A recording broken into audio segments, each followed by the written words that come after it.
Welcome to the Slop Temple. We pray this video helps. In this video, I will show you how to safely remove your school iPad case. First, make sure your iPad is completely powered off to avoid any accidental button presses or damage during the process.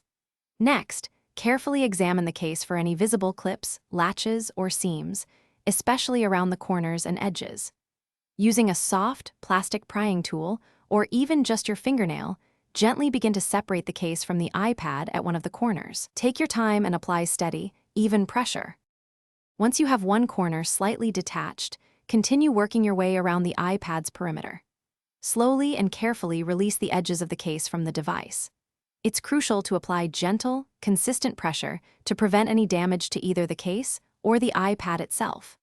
Be particularly mindful of areas around the charging port, volume buttons, and power button, as these sections often have tighter fits or specific cutouts that require extra care during separation. Certain school iPad cases, especially rugged ones, might have additional features like integrated screen protectors or kickstands. If your case has a two-piece design, you'll typically need to separate the front frame from the back shell before fully removing the iPad.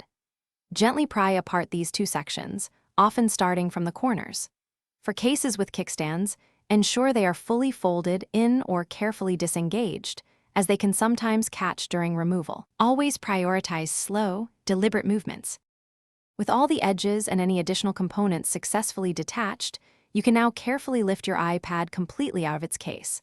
Hold the iPad firmly and gently pull it away from the remaining case structure. After removal, take a moment to inspect your iPad for any dust, crumbs, or debris that might have collected underneath the case. You can use a soft, dry cloth to clean the device. If you intend to put the case back on, store it in a safe, clean place. Thanks for watching. Consider subscribing if we helped you.